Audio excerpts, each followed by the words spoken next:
Hi, I'm Dan Smith and I'm an Olympian, Australian swimmer, and you're listening to the Physical Performance Show. And the winner is... Failure is not an option.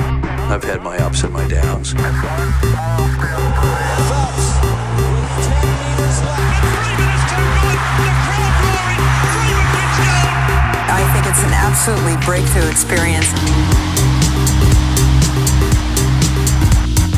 Welcome to the Physical Performance Show, the show designed to inspire the pursuit of your physical best performance. I'm your host, Brad Beer. Listen in as we delve into how the world's top physical performers achieve their success, as well as the highs, the lows, and the journey of getting there. Let's get ready, set, let's go.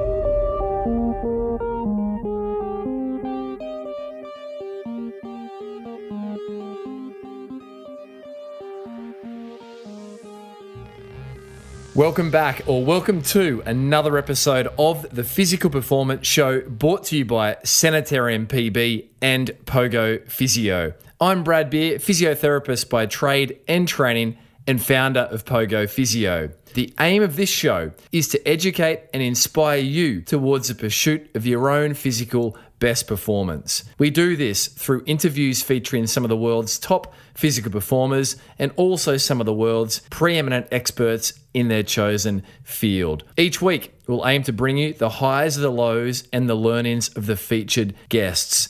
We'll do this through featured performers, expert editions, interest editions, and coaches' corner editions. And this week, I bring you a conversation that I had with featured performer Dan Smith. And boy, oh boy, is this the epitome of the highs, lows, and learnings of a sporting life. In this episode, Dan vividly takes us through his meteoric rise as a very gifted junior, being touted as the heir to Ian Thorpe here in Australia, to the crushing lows of finding addiction. I'm talking binge drinking, marijuana use, cocaine, and an ice addiction, and the crushing effects this had on Dan's talent, those around him, and his parents. You'll hear the resurgent story of Dan when he went from the lowest of lows in that world to fulfilling his childhood dream of representing Australia at the Olympic Games. Dan did that in the Rio Olympic Summer Games, where he swam as a member of the men's 4x200 meter freestyle relay team. That was a team that was touted as the gold medal favourites, and the boys came home in fourth position. And Dan takes us through that, the disappointment of dealing with that, the pressures he felt, and how that made him retract from swimming before once again finding his mojo looking towards Tokyo 2020. This is a really deep interview. There's lots covered in here. Dan really opens up. So let's jump in with Dan Smith, Australian Olympic swimmer, sharing around his highs, his very low lows, and the learnings that he's taken from it on his way to fulfilling his potential.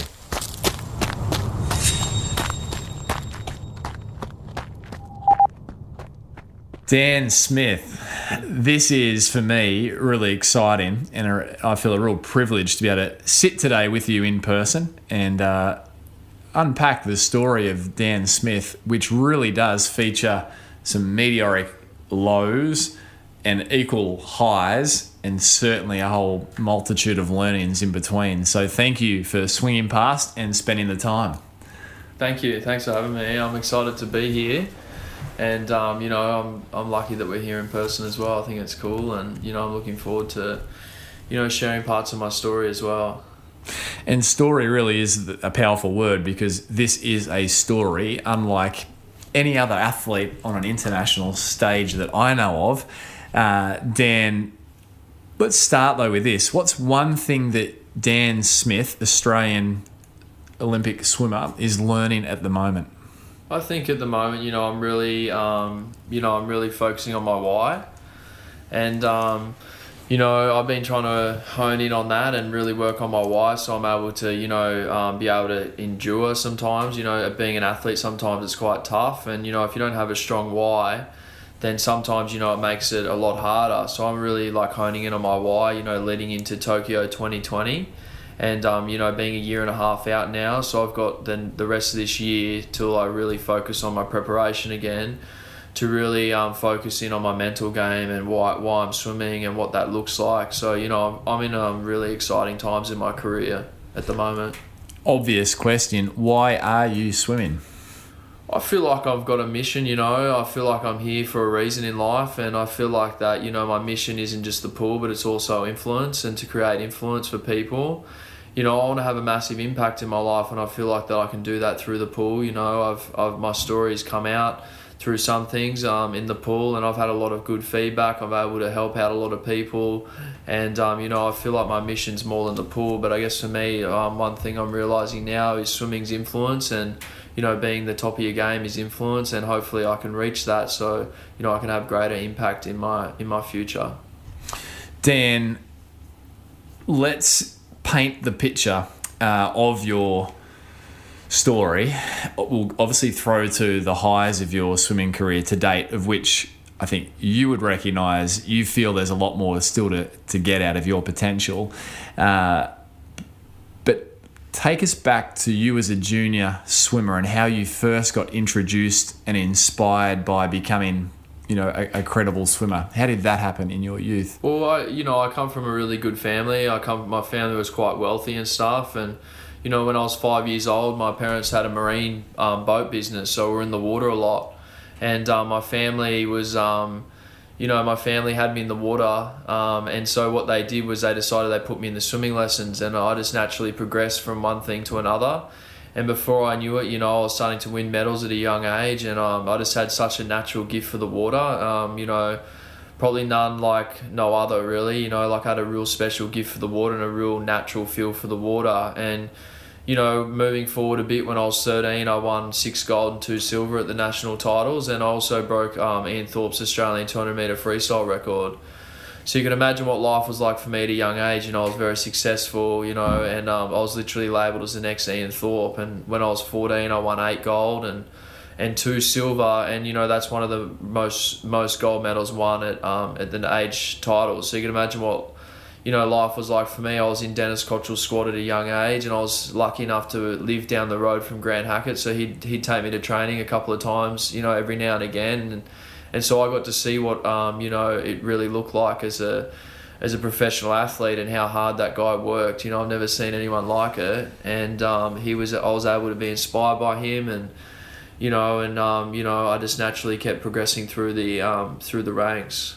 So Grant would take you to swim in to the pool at Miami with Dennis's squad, Dennis Cottrell, famed Australian swimming coach, to the squad. Were there any words that Grant ever shared to you, knowing your talent? As you said, you were labelled as the next up-and-coming Ian Thorpe, winning record swags of medals at age national swimming titles. Were there any poignant or memorable words that Grant shared with you as a young swimmer? He always showed a lot of truth into me, you know. He always told me how good I was and stuff as in the water, but he never shined me away from the hard work, and he always showed me what it really took to be the greatest, you know. And like I said before, I've never seen an athlete work as hard as him, and you know, that's what he showed me. He showed me how to work hard, and you know, sometimes he'd push me along in sets, and sometimes I'd give him a little run for his money sometimes when he was stinging. And you know, like for me, it was really inspiring to be around someone like that, to be able to, you know, work hard every day. And there was also a lot of other pretty well-known athletes at the time there as well. And also having a coach as passionate as Dennis Cottrell, you know, he taught us all how to train hard, and you know, he either makes you or breaks you as an athlete. And you know, he was lucky enough to, you know, he taught me how to work hard, and you know, it's also come from my dad as well. My dad's a very hard worker in his industry, and you know, he really ingrained the power of hard work into me. And you know, I guess for me as an athlete now, you know, sometimes it's good to come back to these memories and remember how important hard work is, because there's really no easy road to the top. So is it fair to say, Dan, that at 14, 15, you're having a lot of pressure and expectation put around your talent, and you're spending time in the car going with one of the planet's best ever swimmers, distance swimmers, Grant Hackett, regularly as an example, and in a squad of swimming stars. But were you hell-bent, so to speak, on becoming an Olympic champion yourself at that stage, or were you just a kid with so much talent, doing a bit of work that was getting results, but it really wasn't your major drive in life? I had a dream, in grade 3. They said, what do you want to be when you're older? And I said, I want to represent Australia at the Olympic Games. So, I had my mind set on that, and that was, what are you, 9 or 10 in grade 3? So I had my mind set on that at a young age. And, that's what I pursued, I think for me, it was too much too soon. Looking back on it now, I was doing too much. I believe I was doing too much at a young age, and it burnt me out. I was pretty over the sport at 14, and and then I started to, my school friends were into drinking and stuff like that, and I just started to, because I was so unsatisfied as a person and I didn't really know myself. I just was so wrapped up in my identity as a swimmer that I started to pursue other things, and all my friends at school were drinking, binge drinking on the weekends, and that's kind of how I escaped. I'd go and win, and then I'd go and, binge drink with the boys and have a good time, and that's what I thought a good time was at the time. And, for me, that life just started to sweep me off my feet, really. And the binge drinking with your mates, which we'd like to believe it's not part of Australia's youth culture, but it really is. Was that with your swimming mates, or was that with a different set of mates? That was with my school friends. We started drinking in grade 8, and I remember like it was yesterday. It's a pretty young age to start drinking, and my family knew about it, but I was a very disobedient kid, and they would always try and get me to stop and stuff, but I just ran my own show. I'd go and train hard all week and be at school, and I was actually quite rebellious at school as well, so school wasn't really for me. So that's what life was like for me. I was constantly training all the time. I was tired at school all the time, and then on the weekends I'd go and drink. I had a lot of older friends as well, and that's honestly what I got up to at a young age. You said there, Dan, you're a disobedient kid. Where do you think that came from? I think, I was just using my gifting in the wrong way. I think, we're all born with gifts and talents, and I think for me, I was just using my gifting to take people down the wrong path. I was one of the popular kids at school, and for me, I was honestly taking my gift, using it for the wrong way. I was using it to influence people, and we were all drinking and stuff, and I didn't realise at the time, but I was a person of influence, and that's what I was doing. I was using my gifting the wrong way. Probably wasn't taught how to use it in a correct way, and sometimes your gifts can be a strength or a weakness, and I was actually using it as a weakness, I believe. So Dan, you were out of the pool full stop at this point, or you were still swimming? Yeah, I was still swimming. I swam all the way up to 18. Yeah, even though you were burnt out through that sort of, what kept you going? I feel like that I was probably living up to my family's expectations as well, like trying to. They got a lot of joy out of watching me swim, and for me, that's just what I did, I swam every day and got fit and got a bit faster, but I plateaued a little bit at 15, 16. I guess given how good I was when I was young, you would have thought that I would have made it by about 16, and that's when I got my first girlfriend at 16, and we absolutely smothered each other.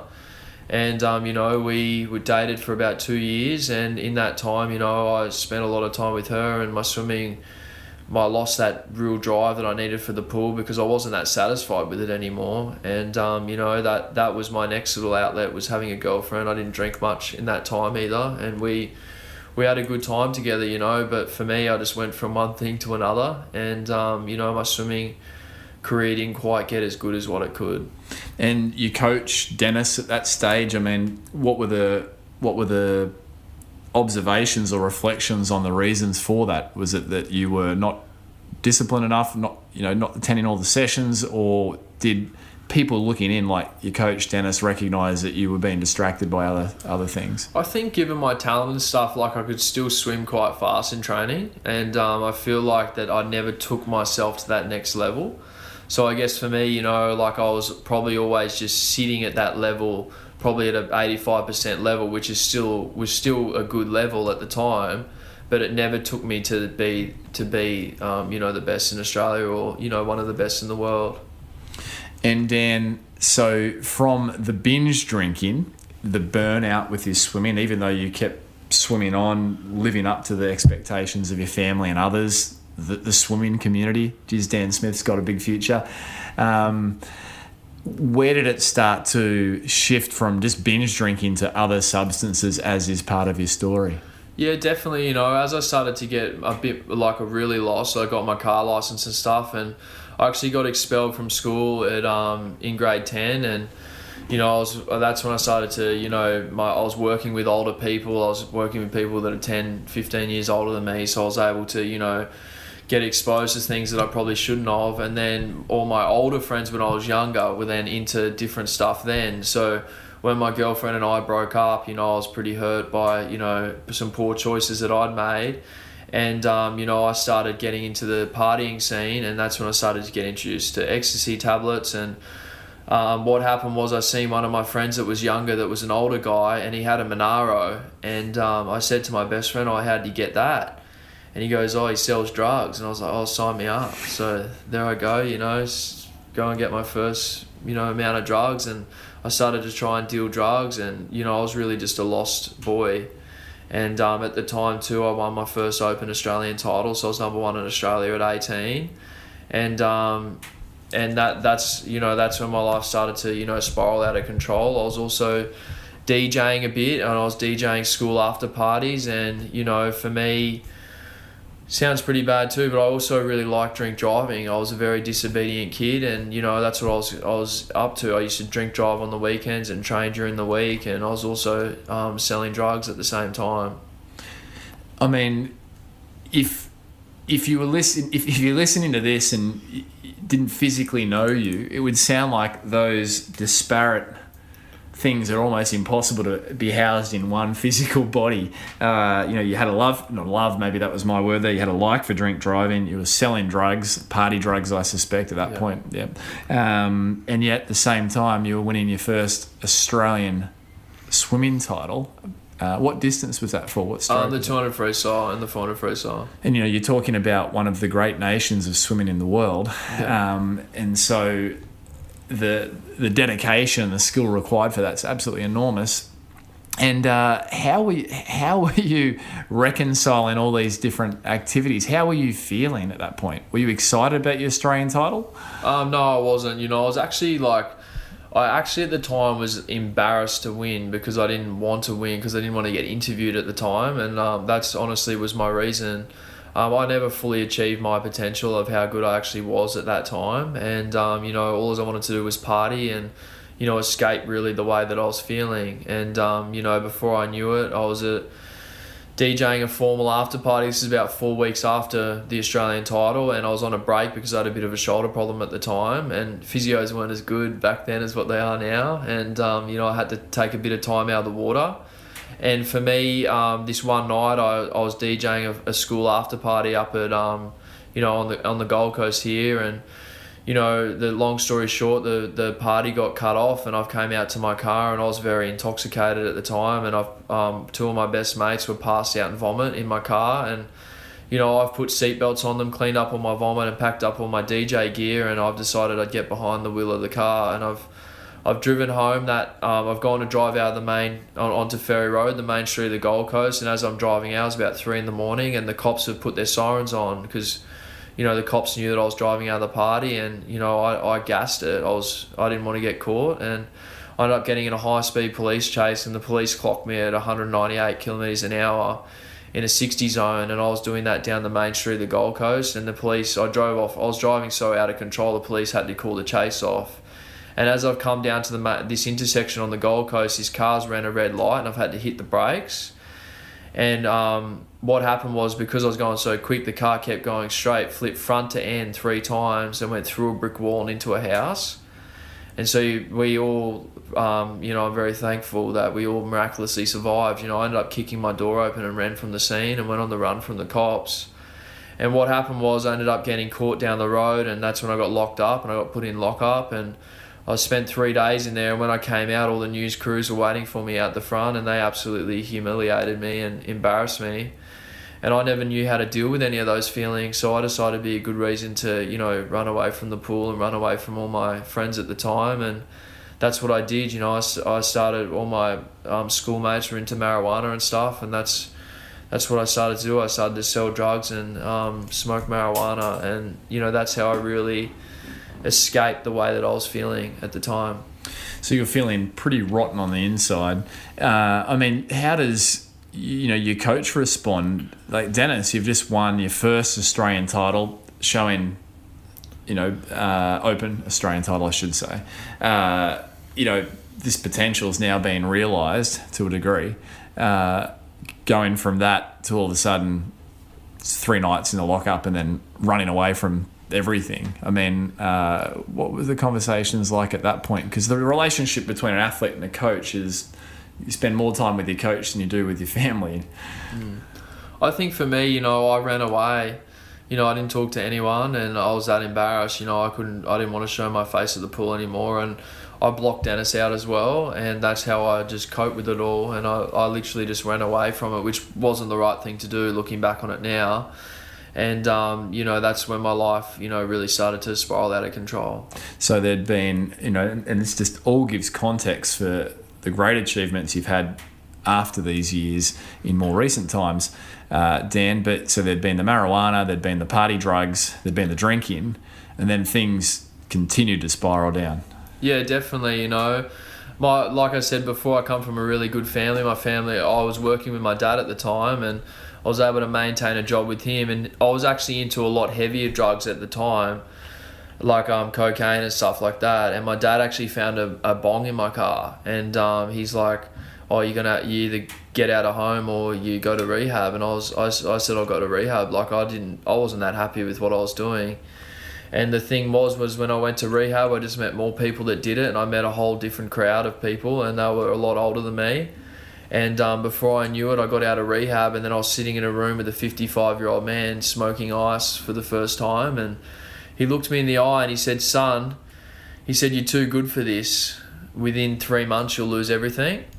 And I was like, "No, I'll be okay." And that I wasn't, it only took 1 month.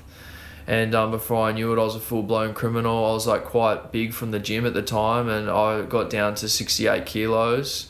I'd been in the space of a 3-year period. I'd been in and out of rehab about 6 to 8 times, and I had a $2,500 a week ice habit. So you can imagine what any normal human being would have to do any human being would have to do to support a drug habit like that. So I was a criminal and into crime and selling drugs. And for me, you look at your life and sometimes you think, oh, how does something that's so small, start off so small and simple, end up like this? And, for me, that period went on for 4 to 5 years. And the strain on those around you that cared for you. I mean, I'm a parent of 2 beautiful little girls, and, your parents must have, every child, every person has potential in different things. Yours was just so obvious in the pool, an unusual talent. And how were your parents processing this? I've heard that at one point your own mum, and I understand, was scared to have you in the house. I don't get that. But how were your parents processing this, and what was your relationship like with mum and dad? They were obviously there to the best of their ability trying to help you, but at that point I guess you didn't want help. I think as a parent though, like sometimes I try and picture myself as a parent now, and obviously I'm not, but I try and picture it, and as a parent, you don't set out to bring your kid up in a messed up way. You don't set out to bring your kid up to end up addicted to drugs or addicted to any substance. But, that's what happened to me with my family, and my family were very adaptable to the situation. My dad did whatever he could to get me off it. And, I'm very thankful to my family, and I probably wouldn't be here today if it wasn't for my family. And, they had times where they had to cut me, and that was when I did become homeless and stuff, and I did live on the street for periods of time. But that wasn't because they didn't love me. That's just because they didn't know what to do. They tried everything. They had meetings with psychologists and psychiatrists and people that were at the top of the industry, and they literally told my family that we can't help your son, that he's too far gone. And you can imagine being a parent, and being told that by professionals. They're telling my parents that I was too far gone. I was actually banned from rehab at the time too, so my dad was ringing around all rehabs trying to get me in, and no one would even take me in. And you're how old at this stage, Dan? I was 21 when I finished up. Yeah, 22. So fill the gaps in here, Dan, from the lowest of lows in terms of your potential, in terms of how you're feeling about the world.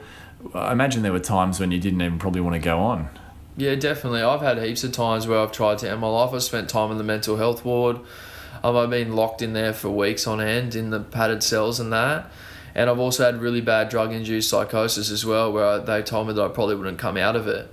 So, I had really bad mental health, and my family were told, that's what they said. They said, we can't help your son. And, for me, I just try and picture what it'd be like being told that by your family, and it breaks my heart that, that I am a success story now. And, I am out of it because, sometimes you see the figures and only 5% of people make it out of that life, and to think that I'm in that 5% sometimes, that my family do have their son back, it really makes me a little bit emotional thinking about that I can give hope to so many different families out there, and to show them that nobody really is too far gone, and to show them that there is more to life than what they're living. And that's kind of my mission now, and that's kind of the path that I'm on now as well. And it really is exciting. When you say that they've now got their son back, what do you mean by that? Well, they say that I'm more than what they could ask for now. And I think, when they say statements like that, it's pretty nice. And, given how broken and messed up I was, it's nice to be back on the path now. Our family situation's probably tighter than ever, and, we all get along well. And, I guess what more could you really ask for, having your family back together? And you've got siblings, I believe you've got a sister, Dan. Yes, I got a sister, yeah. Yep, and so it's yourself and your sister. Yeah. Yep, so a nice, tight-knit, close family. You're listening to Dan Smith, Australian Olympic swimmer, sharing around his highs, his lows, and his learnings of his career to date.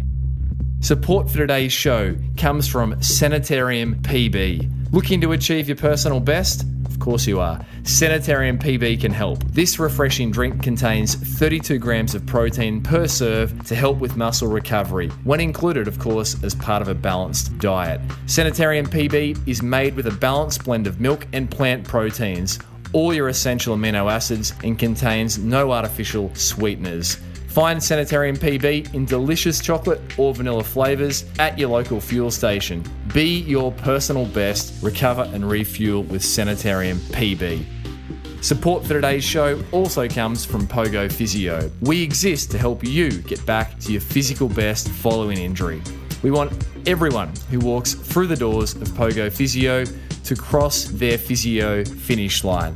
That's where we high-five you and celebrate the fact that you're back to your physical best and that you've completed rehabilitation. To get you there, we offer session-to-session appointments, as well as some industry-first and award-winning fixed-fee rehabilitation options, such as our very popular monthly wellness boosters and also our award-winning 2, 6 and 12-week finish line programs. For more information about Pogo Physio's services, jump over to pogophysio.com.au. For now, let's jump back with Dan Smith, Australian Olympic swimmer, sharing around his highs, lows, and his many learnings to date.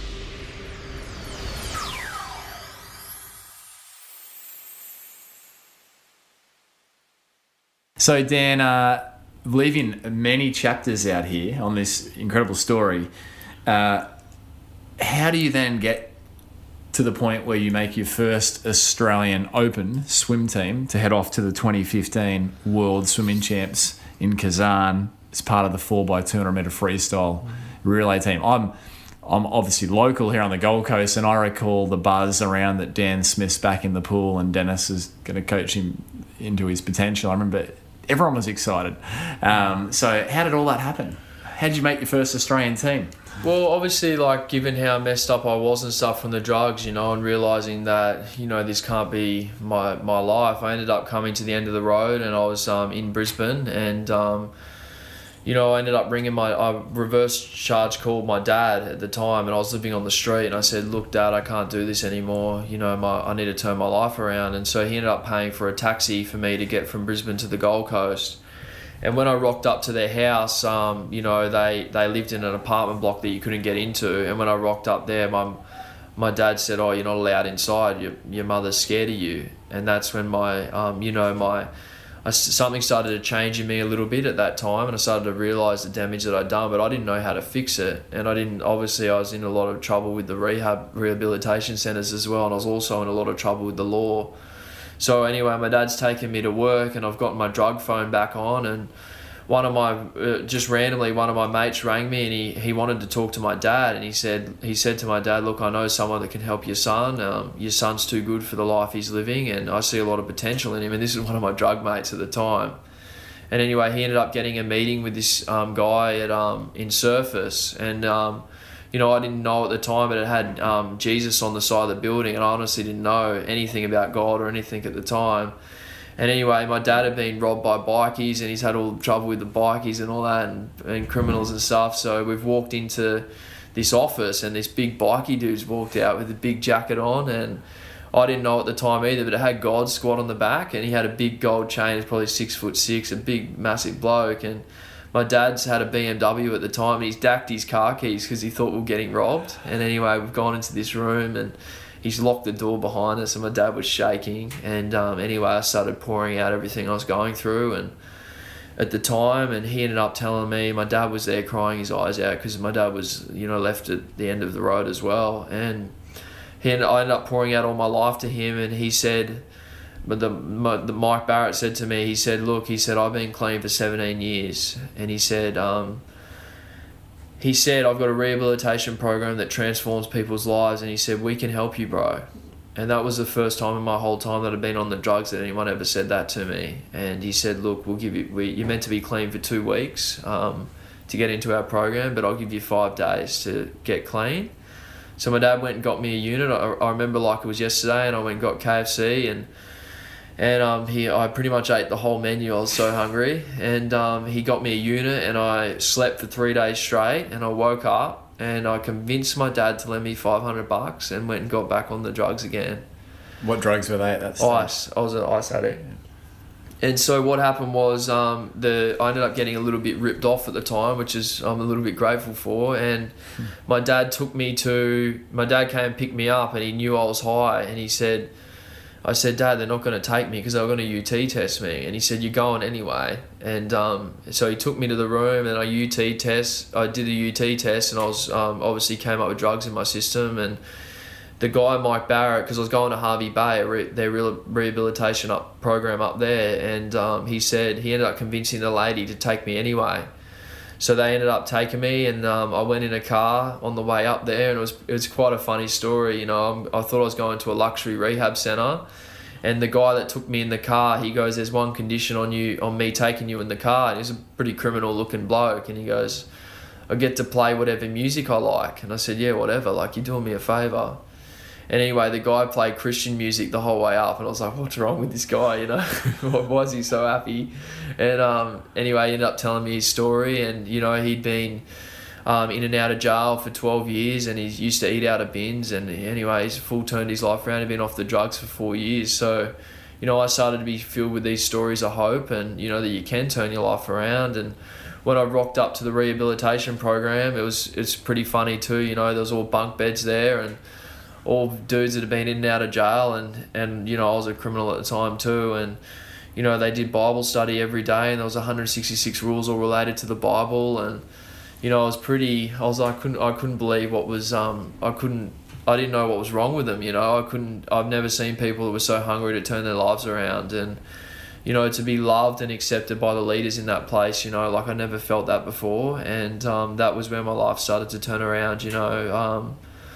I've been able to, spend 6 months on my recovery in there, and, my life really hasn't been the same since. And in rehab, I was able to, really turn my life around there, and I ended up feeling like I should get back in the pool again, and that's when that dream started to ignite again from back when I was a kid. I started to get that Olympic dream back, and I knew that I was about 4 years out from the Rio Olympics, and that's when I jumped back in the pool. And then I remember, I had my first meet up in Maryborough when I was in rehab still, and I've got pretty funny photos from it. I was 100 kilo, and I was like albino like a ghost because I'd been indoors all the time. And you know, my life's just kind of progressed from there.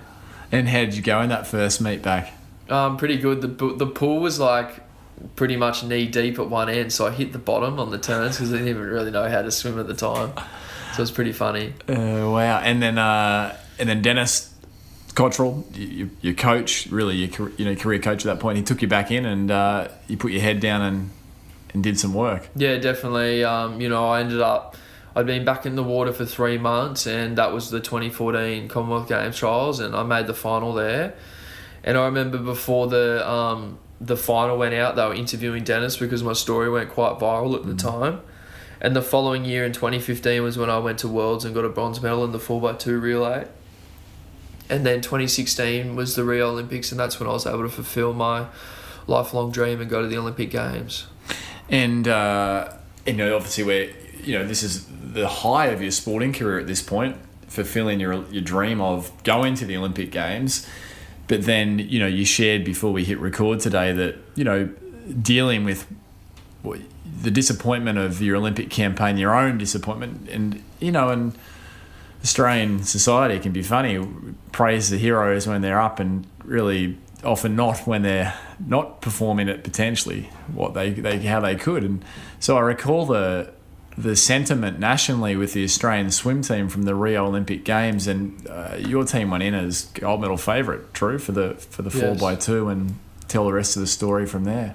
Yeah, definitely. All the other boys in the relay team at the time, they performed really well, and I was actually a fair bit off my best, and that if I was 2 seconds off my best, and if I was within one, we would have got silver. So, you know, it was quite brutal after the race. You know, the media didn't want to interview any of the other boys. They just went straight to me and they said, "Oh, what happened?" And that's all they said to me. You know, to be asked that question on national live TV is pretty brutal, I believe. And, you know, I felt like the whole world had fallen on my shoulders, and, you know, I didn't cope with it that well. And for me, you know, I felt like I let the team down. I felt like I let Australia down, and, you know, from there, I've just had to really start to rebuild my confidence and stuff as an athlete again, and realise that there was so much more to my life than swimming. I probably put too much hype on the Olympics, and you know, I didn't perform under pressure there. What would you do different next time? I think I would realise how much more important I am as a person. You know, my identity really was so wrapped up in swimming, and I feel like that I had a bit of I didn't back my preparation as much as probably I should have. You know, preparation's key to anything that you do, and, you know, I feel like that I'd probably do a bit more work on my identity and stuff, so I'm able to you know, handle the pressure and stuff, because I wasn't prepared for that meet. I don't believe as mentally. I was quite prepared physically, but I just didn't have that mental capacity to back myself on. You know, they say when you train, it's 90% physical, 10% mental, and when you race, it's the other way around, and I wasn't prepared for that. And so the feeling of putting on the Australian tracksuit, heading off with the Australian team, and in many ways making an Australian team for anything Olympics is almost like the Olympics themselves, just to get on the team. And, you know, how was that feeling of putting the tracksuit on, knowing that you're fulfilling a childhood dream? Was it enough? You know, in your early career, you were searching. Did it feel like, this is it? Or did it still feel like there was more? I think, you know, as an athlete, you know, you're always pursuing something and you're always chasing something. And I think sometimes it can actually rob you of a lot of joy. And I think looking back on it too, you know, I could have been a lot more appreciative of the moment, which probably would have helped me more, you know, being more relaxed at the meet, because you want to race when you're a bit more relaxed and stuff. And so I feel like that me reminding myself of how amazing it was that I was there, I think would have helped me as well. I didn't really appreciate it. And I think not until you go through some tough times and some disappointment that's when you really start to appreciate, you know, your life more and stuff. And that's kind of what's happened over the last couple of years for me. So, Dan, describe the darkest day in your athletic career to date. I think definitely, you know, Commonwealth Games trials this year was pretty dark for me. You know, I'd had a really good preparation, and you know, for me, I didn't live up to what I was capable of there. And, you know, being at home games and stuff, and I had all my family there, and I had half my church there as well, all watching me.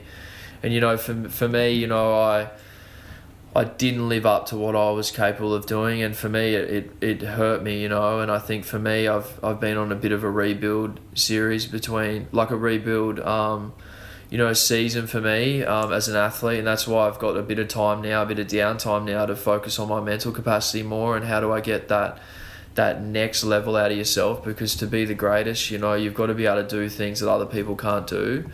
You can't be a person that's just, you know, half in something, and you got to be able to sacrifice your life. Like, I was talking to my coach the other day, and you pretty much got to be able to lay down your life for swimming. And, you know, sometimes that's a scary thought, but then if you're messing with people like Michael Phelps that hadn't had a day off for 3 or 4 years, you know, so they're the kind of people you're competing against. So, you know, that's the drive that I need to get back to be able to get to where I want to go. So the disappointment of missing the 2018 home Commonwealth Games, could you watch the swimming events during the Com Games, or was it too painful? No, I watched, yeah. I was very happy to be a part of it all, you know. I wasn't planning on being a watcher, put it that way, so I didn't have any tickets. You know, I had to watch it all on TV. And, you know, one of my friends actually gave me a ticket to the swimming one time, but it was actually really amazing to watch Australia do so well.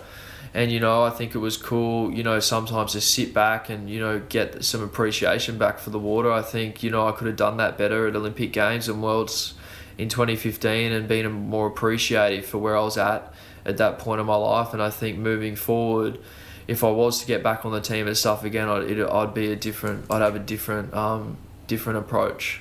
And Dan, just practically, are there any practical things you're doing to increase, as you termed it, your mental capacity? Yeah, definitely. I've been focusing a lot more on things that I'm grateful for, you know, and even down to little things. Like sometimes I'm just thankful for the air that I breathe, and, you know, and thankful for my family, and that I am living a clean life at the moment. And, you know, I've been trying to be more thankful for the little things, because, you know, I believe it's the small daily disciplines that change your life. And, you know, that's what I focus on a lot now. And for me, you know, I've always wanted the big thing, you know, and one of my family friends said to me once, it's not the massive steps that brings greatness, it's the small steps done consistently. And that's what I've been doing at the moment, you know, focusing on the small things, and I'm trying to get my technique a bit sharper again, and getting a bit sharper in the gym again, and getting my strength back, and also focusing on a lot more shoulder rehab, because when I want to get the workload in next year, I want to be able to take the work and not be constantly injured as well. So, you know, I've been working on the little things, and also the little things like being grateful and working on a bit of breathing and stuff, so I can keep myself sharp and focused for the next year and a half. And to put legs, or that's probably a misnomer, arms around the workload, you know, in a pre-Olympic campaign, what does that workload in roundabout terms look like? How many kilometres, how many hours, how many sessions? We do 9 swim sessions a week in 3 gyms. So our swim sessions can go from anywhere from like 2 hours to 2.5 hours. And, you know, we're trying to get about 50 to 55K in a week at the moment, which is a pretty solid week. And we do a lot of core work and stuff. And I'm obviously trying to get my core connection stuff stronger, so then I can swim better. And then also you obviously got to get physio and massage on top of that. So it's a pretty big schedule. But, you know, nothing we're not used to, been training with Dennis Cottrell as well. And, you know, I'm now with Michael Bowl at Griffith University, and, you know, he's a 4 or 5-time Olympic coach. So, you know, I'm in a safe place there, and, you know, I'm really looking forward to the future there at the moment. You're listening to Dan Smith, Australian Olympic swimmer, sharing around his highs, lows, and his learnings of his swimming career to date. If you missed last week's episode featuring Matt Fox of Sweat Elite, then what you missed out on is the insights from time that Matt spent training with Eliud Kipchoge, world marathon record holder and Olympic marathon champion squad in Kenya on the trails. It's a fascinating insight into the world of Eliud Kipchoge. Here's a little snippet of what you missed.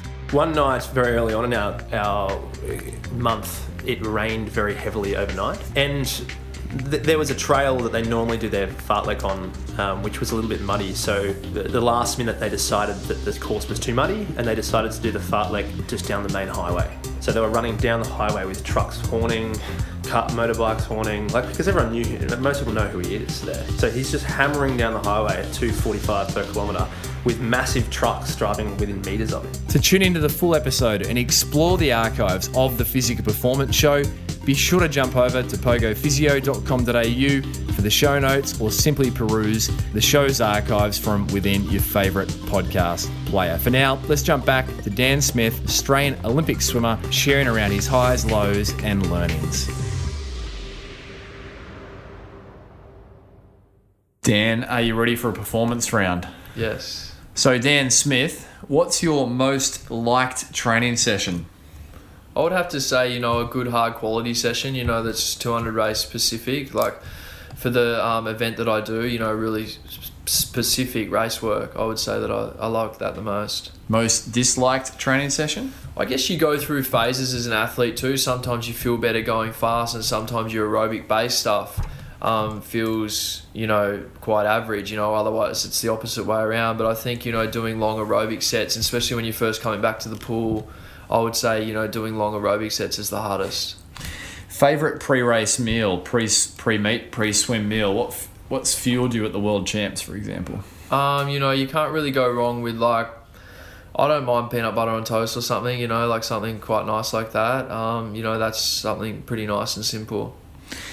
Dan, bedtime, morning time, are you quite disciplined around that, or it depends? Yeah, definitely. It's something you can always sharpen up, but yeah, I like to, try and get 7 to 8 hours a night, which is pretty good as an athlete. Who's the athlete Dan Smith most admires and why?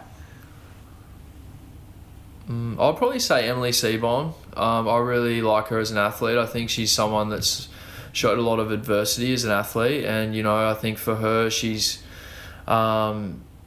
she's kind of like someone that takes tough times and then bounces back and goes well again. I kind of like that as an athlete, and you can't really go wrong with Michael Phelps. I think he's someone that's someone to look up for, someone that can handle the pressure, and then he's also turned his life around as well and living a really good life now. So I think that's quite inspiring as well. Who's the toughest competitor you've ever raced against, and why? I would say Grant Hackett. And I think the reason why is because, even on his comeback, the comeback he did most recently after 6 months, he was obviously down to the top few guys in Australia. And, you don't want to be swimming next to him with the last 15 metres to go, because he's a tough fella. Ominous force.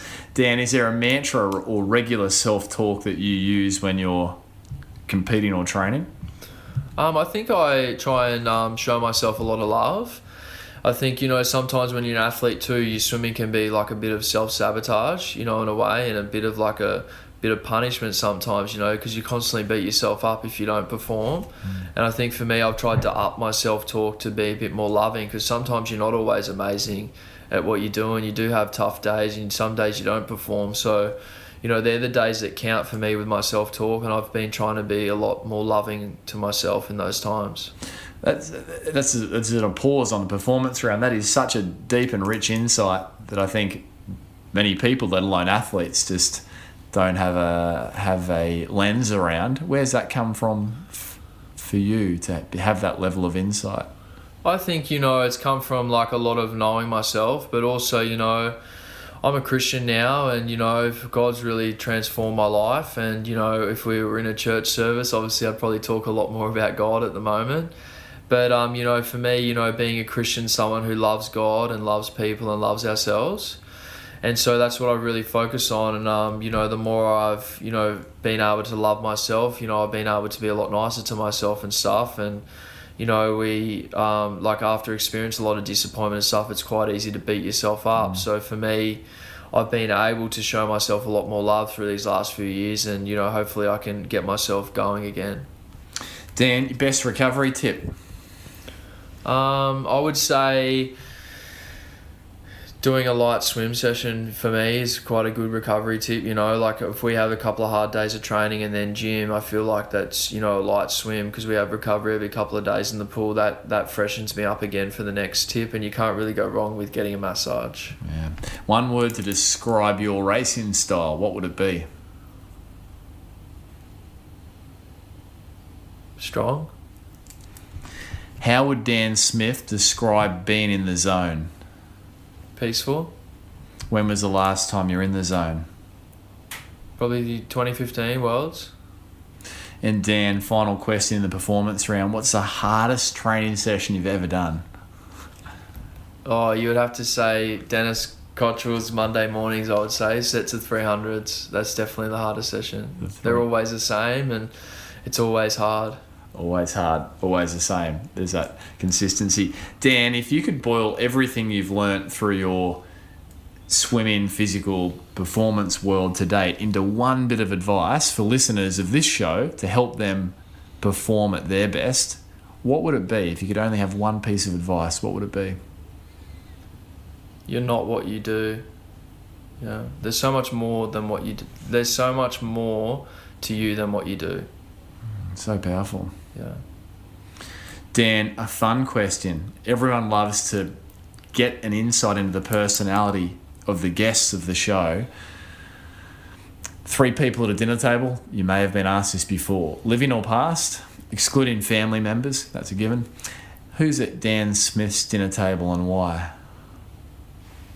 I would definitely say Jesus would be an interesting person to sit down with and, learn from him. And then I've got a business guy that I like, and that's Peter J. Daniels. He's a businessman that I'd love to sit down with. And, you can't really go wrong with sitting down with, probably one of my best mates. I'd love to hang out with him as well. Probably Nathan, my best mate. Cool. That's a very interesting table. Would be very interesting.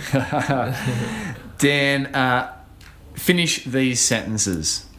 The most important thing in life is? You. What drives you to work hard? Influence. Where does pressure come from? A lack of knowing yourself. Are you more externally driven or more internally driven? Internally. What mistakes, Dan, are you afraid of making? Not living up to what I'm capable of. And Dan, when you open your eyes in the morning, you... Want to go back to sleep? Nah, get ready for the day, I'm pumped for the day. I get excited, and, that's what I do. Dan Smith, looking ahead, Tokyo 2020, that's obviously the big one. If listeners want to follow your journey, where can they find out more about the steps ahead? They could follow me on Instagram. I'm pretty easy to find. Got a very simple name, Dan Smith, and I'd love for people to follow my journey. And as an athlete and stuff, you need all the support you need, and that's through the highs and the lows. And whether if people pray, they can pray for me and stuff, or if people just want to think about my future and stuff, that'd be nice. And I need all the help I can get. So yeah, I'm open to people sowing some time into me, or following my journey if that's what they want to do. Dan, you're an outstanding example of a life that's looking to fulfill your potential, and so certainly on behalf of listeners of this show, we wish you all the very best looking ahead. And as you so beautifully articulated, you are more than swimming, and there's so many dimensions to Dan Smith, so well done, keep going. Thank you, thanks for having me.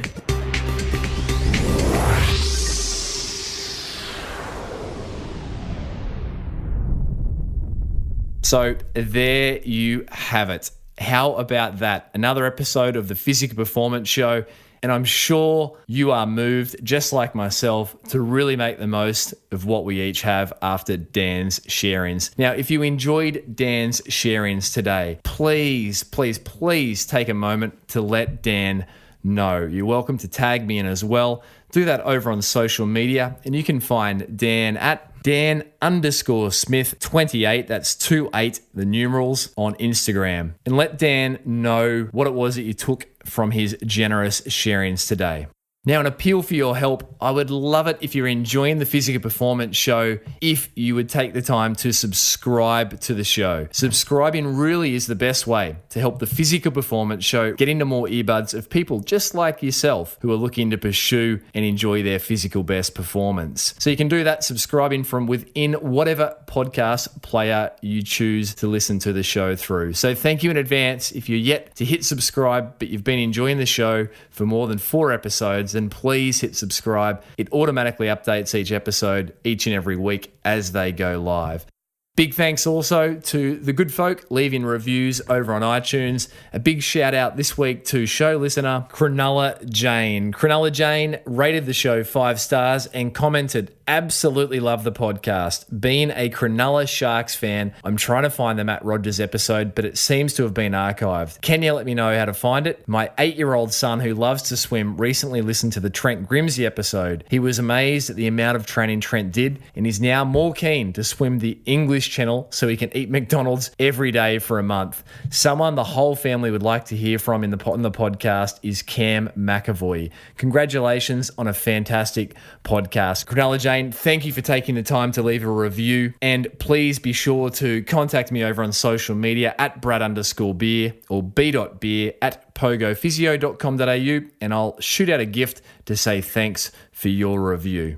Big thanks to the good folk who make this show possible each and every week. That's Daryl Misson, our audio engineer, Susan Wilkin on all things show administration, and Matthew Walding on all things graphic design. Of course, another huge thank you to today's show sponsor, Sanitarium PB. Podcasts, you've heard me say it before, are free to download, but they are not free to produce. So Sanitarium PB support goes a huge way in making this show possible. Thank you.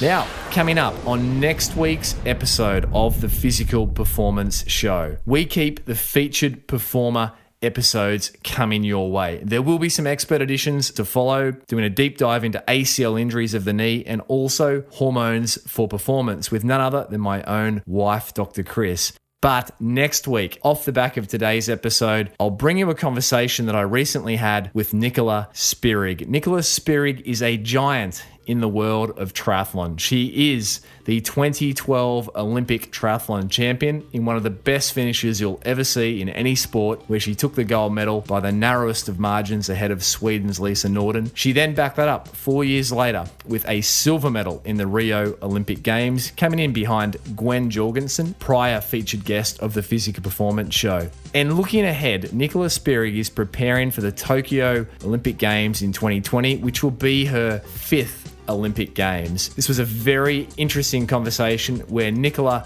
opens up around her training, the things that she's found to have worked, and how she's been able to keep the furnace burning for 20 years of elite competition. So you're not going to want to miss next week's episode of the Physical Performance Show featuring Olympic triathlon champion Nicola Spirig. Until then, keep pursuing your physical best performance. I'm Brad Beer, and this has been the Physical Performance Show.